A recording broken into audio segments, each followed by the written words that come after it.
Hey crafters, Big D here, and this week we're finishing up our Savage Fortress. We're gonna show you how simply we painted and detailed them. It's not a lot of work. It's very simple. It's all about the build. So let's pull them out, get some paints out, and show you how to finish up this set.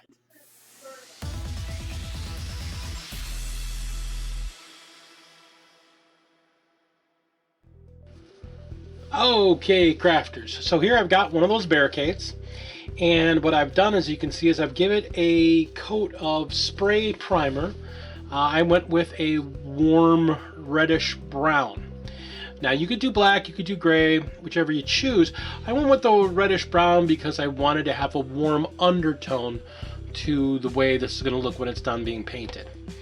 Now, the other thing I did notice, a lot of people were asking, well, why aren't you just ink washing the wood? Well, the problem is when you use the glue, the super glue and baking soda, that capillary action soaks into the wood. And where that soaks in the wood and hardens, it doesn't actually take ink because it's already got the plastic-like resin material inside of the wood. So in this case, it's best to just spray the whole thing with some primer and then go in and paint it. So we've got our piece here, and I've just got a regular Craftsmart medium gray, just a regular medium. You could go a little darker. I'm fine with the medium because I'm just going to give it a lot of heavy washes. And you just want to grab a wide flat brush, and you're just going to give it kind of a rough painting. If it's splotchy, if it's uneven, if some of the brown shows through, all of that's okay, because you don't want this to look all uniform and beautiful. You want this to look uneven, ramshackle, and worn down. So just take your brush, get some paint on it, and just kind of rub it unevenly all over your piece. Alright, so you're seeing the kind of coverage I'm looking at. So take your pieces, give them this level of coverage.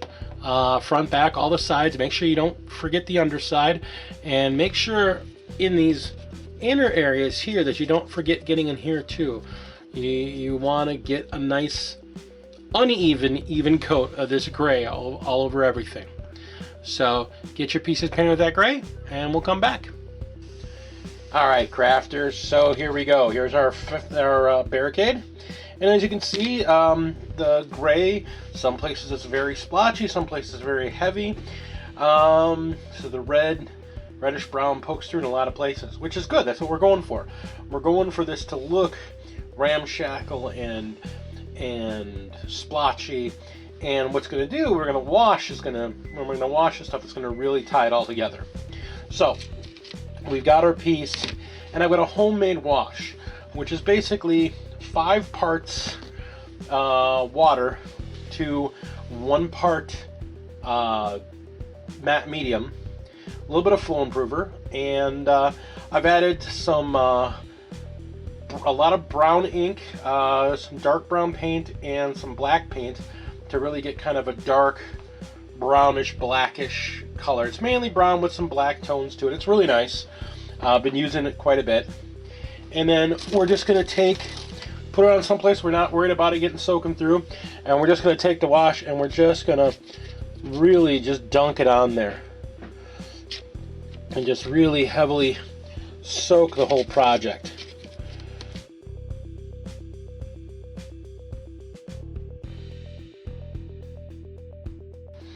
Alright, and like I said, this is why you want to use homemade wash. You don't want to use an expensive wash, because an expensive wash if the shades are too expensive to just use in a dumping fashion like this. So we're just dunking it practically in there.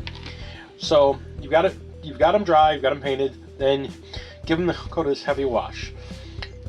5 parts water to 1 part matte medium, and then you want to give it enough paint and ink to really make it a dark, murky liquid. As you can see here, you can't even really see through it. So get it their way and get your stuff washed on there, and then when that dries, we're going to come back and we're going to dry brush and we'll be done. So we'll see you when this stuff dries. Alright, crafters, so you can see here is one of our barricades after the wash is dried. It's a really nice grayish with brown undertones color. This is beautiful. So we just want to bleach it out a little bit more to really bring out the sunlight, the sun bleaching. So we're going to grab a dry brush, and we're going to grab a pale brownish color. I went with a tan. You could go with something more golden, but I wanted something kind of muted. So I find this tan is exactly what I'm looking for. And we're just going to get a little bit on the brush, wipe most of it off like normal, and then you're just going to do good old circular dry brushing,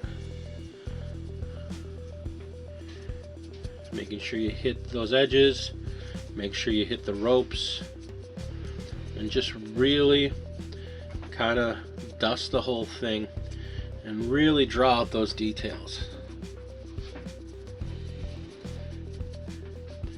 I don't know how much will actually show up on camera because it's a very subtle effect, but when you're looking at it on the piece, it really adds some nice depth and some nice visual clues and really some visual interest. It really does add a lot to doing this.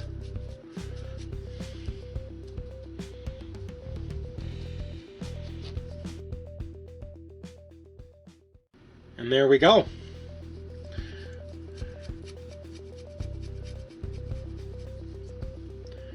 There we go. We've got a beautiful piece here. Now, you could always go a little bit heavier with the detail. You could grab like a vanilla or an off-white and just go over the ropes to even brighten them up even further. But I personally, I like this look just the way it is. As you all know, terrain is the third army that's on the field. And you want your terrain to really pop, to really epic that board. And that's what this piece is going to do for you. That's what this set's going to do for you. This is going to let you build your own kill team or Warcry board with your own terrain and really make this savage world look great. So, that's it for this week, crafters. I hope you enjoyed this. I hope you guys found it very informative. I hope you build your own set. Follow the other two videos, check it all out, start at the beginning, and really give it a shot. Work with stuff you're not used to. This twine and this wood, this is not my normal medium, but you look how this came out. These are really good. These are going to look great on the board with some figures on them fighting over objectives and whatnot. I'm enjoying this. I may even do more. I may even do a full board so I can do like a huge savage orc encampment or something for a full Warhammer board. So, and remember, you can use this for wargaming, you can use this for your role-playing games. Tell me you couldn't see a group of goblins hiding behind this waiting to ambush the heroes, or some bandits that have been plaguing an area quick put together a ramshackle fort that they can strike out from. This has so many possibilities. The only limit to what you can use this for is your imagination. So, thanks again. If you enjoyed this, please like, subscribe, ring that bell. Come follow us on Patreon, Instagram, and Twitter. I'm the Gamecraft Dragon, Big D, and thank you so much for being with us this week. Game on!